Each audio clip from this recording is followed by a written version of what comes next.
Maintenant que vous êtes incollable sur l'empereur Caligula du 1er siècle, penchons-nous sur ce qu'en a fait Albert Camus en plein XXe. Si vous vous souvenez bien du cours sur le théâtre, le XXe siècle a vu l'éclosion de deux courants, un retour aux sources antiques et l'apparition du théâtre de l'absurde. Caligula est une pièce qui conjugue ces deux mouvements. L'auteur tout d'abord. Albert Camus, né dans l'Algérie française du début du XXe siècle, est de milieu très modeste. Il ne connaîtra quasiment pas son père qui meurt en 1914 au début de la guerre. C'est un élève brillant, poussé par son instituteur à faire des études. Tout d'abord journaliste, il écrit ensuite des romans comme L'Étranger, des pièces de théâtre comme Caligula et des ouvrages philosophiques comme le mythe de Sisyphe. Dans ses œuvres, il développe entre autres le thème de l'absurde. Tout d'abord intéressé par le Parti communiste, il s'engage ensuite dans la résistance pendant la Deuxième Guerre mondiale, puis il prend parti pour la décolonisation. Il meurt en pleine gloire dans un accident de voiture à 46 ans.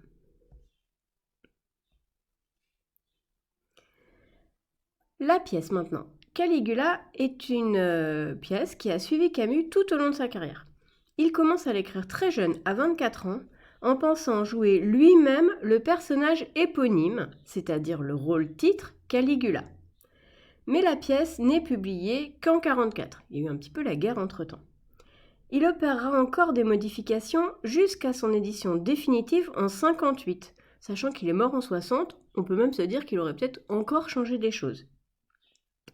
C'est-à-dire que pendant 20 ans, il a écrit et réécrit la pièce. Pour ce qui est de la représentation, car le théâtre est un art vivant qui doit se voir, la première se fait en 1945, à la fin de la Deuxième Guerre mondiale, avec un tout jeune homme, Gérard Philipe, qui deviendra le plus grand acteur français de son temps. Vous le voyez ici, en costume de Caligula, pour cette première représentation de la pièce. Alors, si nous regardons l'analyse de la pièce par son auteur Albert Camus, d'après ce qu'il en dit dans la préface de l'édition.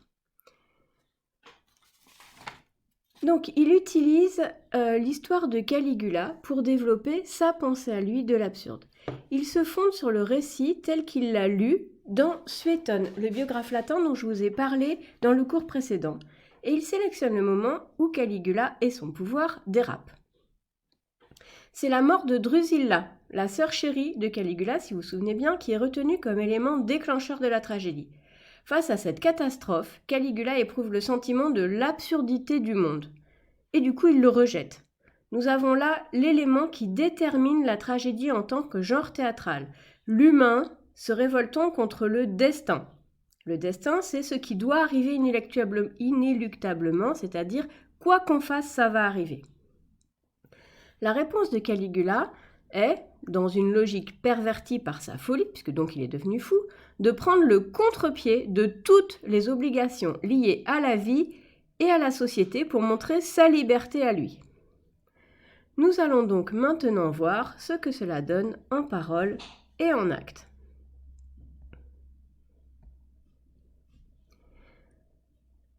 Alors, vous prenez vos textes. Nous sommes au début de la pièce Caligula, acte 1, scène 8. Je lis.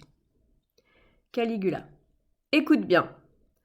Tous les patriciens, toutes les personnes de l'Empire qui disposent de quelque fortune, petite ou grande, c'est exactement la même chose, doivent obligatoirement déshériter leurs enfants et tester sur l'heure en faveur de l'État.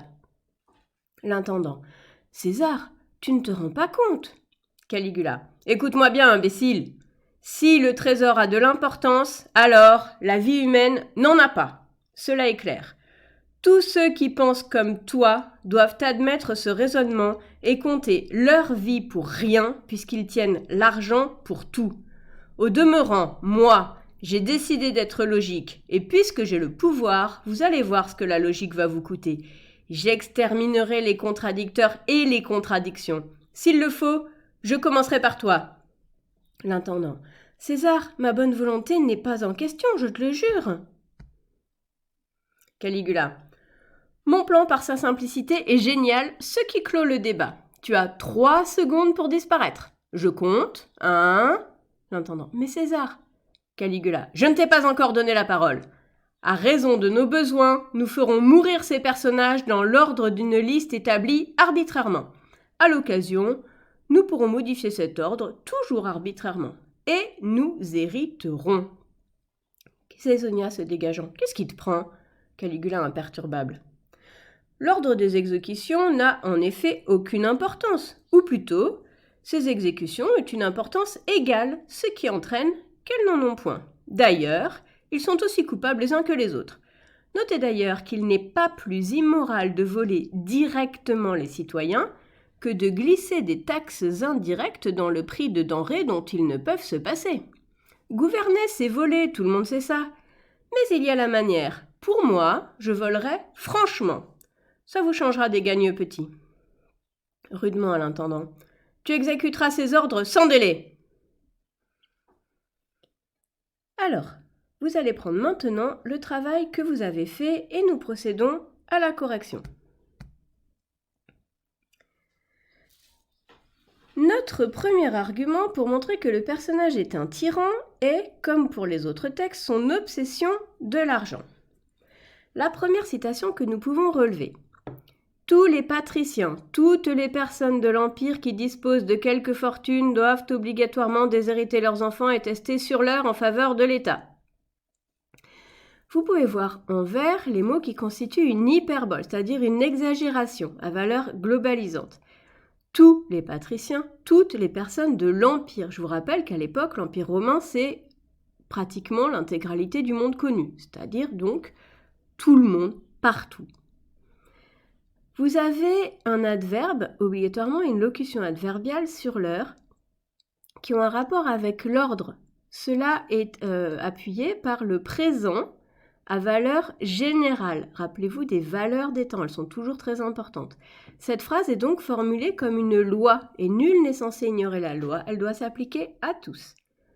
Si je prends la deuxième citation en rapport avec l'argent, si le trésor a de l'importance, alors la vie humaine n'en a pas.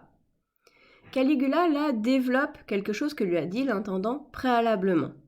Mais ceci est un sophisme, c'est-à-dire un raisonnement fallacieux, faux, qui est basé sur un lien logique qui ne tient pas. Il n'y a pas de rapport évident entre le fait d'apporter de l'importance à l'argent, au trésor de l'État, et le fait d'en retirer à la vie humaine. Encore que ça puisse se discuter. Notre deuxième argument pour prouver l'aspect tyrannique du pouvoir réside dans l'usage irraisonné de la violence. Caligula est fou et il s'oppose lui-même, comme personnification du pouvoir, au monde entier qui doit lui obéir. Vous pouvez à cet égard regarder l'utilisation des pronoms personnels dans les deux citations, l'opposition entre je et tu par exemple. Si je prends la première citation, j'exterminerai les contradicteurs et les contradictions. Vous avez tout d'abord le champ lexical du massacre et la famille du mot de la contradiction, les mots que je vous ai mis en rouge. Contradicteur et contradiction, c'est deux mots de la même famille, ils sont mis en relation par la conjonction de coordination « et » qui permet d'ajouter. Vous remarquez également l'utilisation du futur à valeur d'action sûre dans l'avenir, qui est la valeur normale du futur. C'est-à-dire qu'à partir du moment où il dit « j'exterminerai », cela se fera, il n'y a pas de doute. Deuxième citation. Tu as 3 secondes pour disparaître. Je compte. 1. Alors, vous voyez bien qu'ici, on a une menace. Cette menace est ce qu'on appelle un argument ad hominem, c'est-à-dire une attaque directe contre la personne à laquelle on parle. Ça se voit par l'opposition des pronoms, je et tu. Ça se voit aussi par le présent des locutions. Il parle, cela signifie qu'il agit, puisque effectivement il se met à compter. Vous pouvez constater que Caligula considère son interlocuteur comme un enfant. C'est aux enfants à qui on dit « je compte ».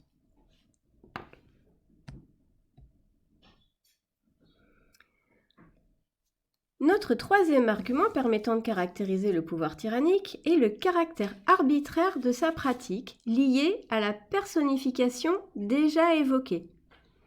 Le tyran se prend, lui, comme seule référence. Les lois humaines et morales ne comptent plus, seul son bon plaisir existe.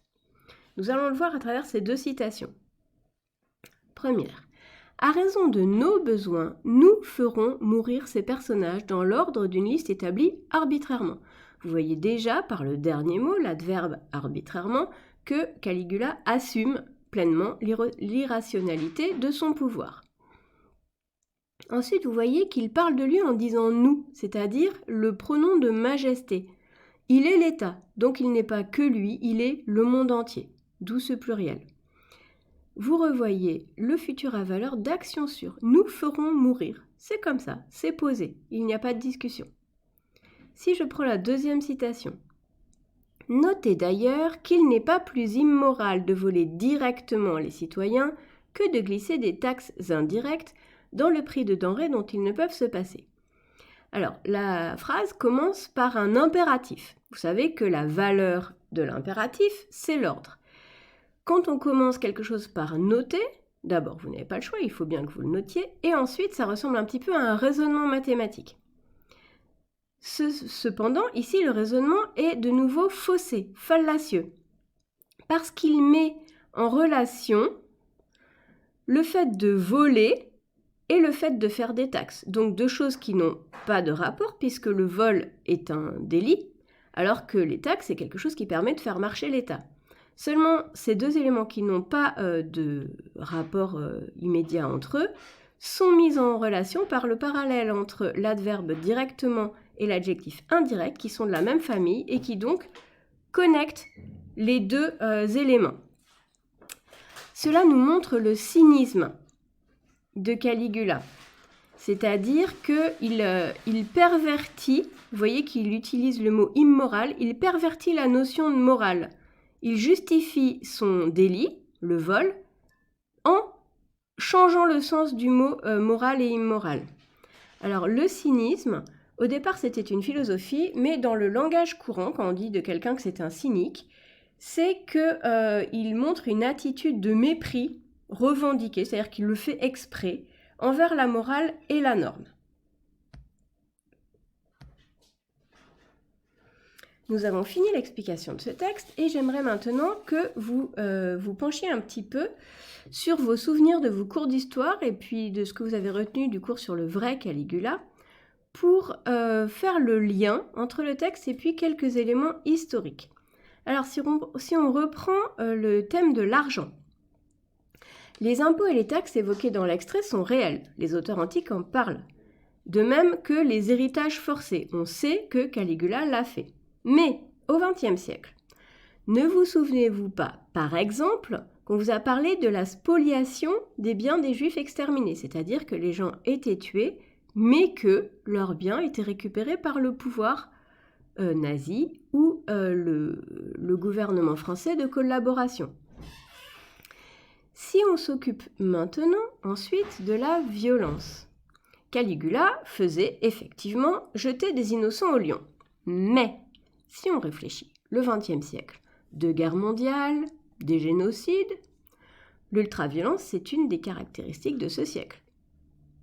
Enfin, l'arbitraire. Réfléchissez à la notion même de génocide. Tuer quelqu'un parce qu'il est quelque chose, parce qu'il est arménien, parce qu'il est juif. Est-ce que ça n'est pas le signe de l'arbitraire suprême ? Je vous laisse donc réfléchir à l'utilité des histoires de l'Antiquité pour comprendre le monde contemporain. Et je vous remercie. À bientôt.